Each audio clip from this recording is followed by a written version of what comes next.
लक्ष्मी विलास नरसिंह गुणाकरेश वैकुंठ केशव जनार्दन चक्रपाणे भक्तार्तिनाशन हरे मधुकैटभारे भूयात् बदर्यधिपते तव सुप्रभातम्। लक्ष्मीः प्रसन्नवदना जगदाद्यशक्तिः कृत्वाङ्गरागललितं सुमनोज्ञवेषा संस्तौति शब्दमधुरैर्मुरमर्दनं त्वा भूयात् बदर्यधिपते तव सुप्रभातम्। ब्रह्मा महेश गुरुकाव्य सरस्वती च सम्प्राप्य तुङ्गहिमशृङ्गमये प्रदेशे संसेवयन्ति पदाम्बुजयुग्मकं ते भूयात् बदर्यधिपते तव सुप्रभातम्। इन्द्रादयः सुरगणांश विमानदिव्यैः प्राप्ताः कराञ्जलिपुटा भवदन्तिकैः उद्घोषयन्ति सततं जगदेकनाथं भूयात् बदर्यधिपते तव सुप्रभातम्।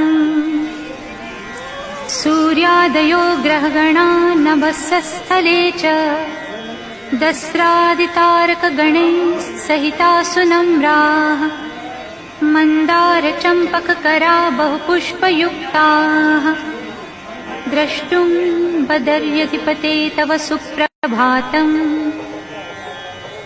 देवर्षिनारदसनन्दन योगिवर्याः सप्तर्षयो भृगुमरीचि वसिष्ठमुक्ताः द्वारे पठन्ति शुभवेद सुरम्यगाथा भूयात् बदर्यधिपते तव सुप्रभातम्।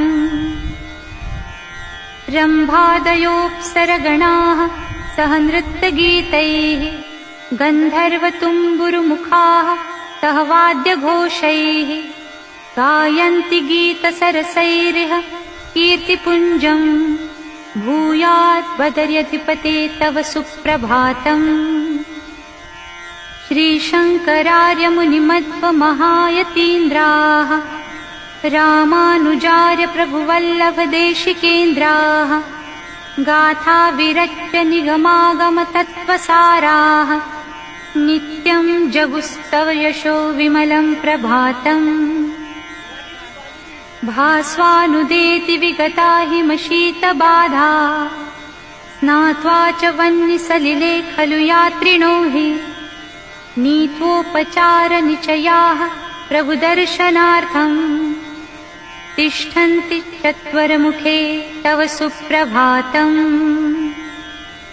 हेमेषु राजतमयेषु घटेषु नीत्वा शीतोष्णतोयदधिदुग्धघृतादिकं च स्नानोन्मुखाद्विजवराः सह वेदपाठैः भूयात् बदर्यधिपते तव सुप्रभातम्।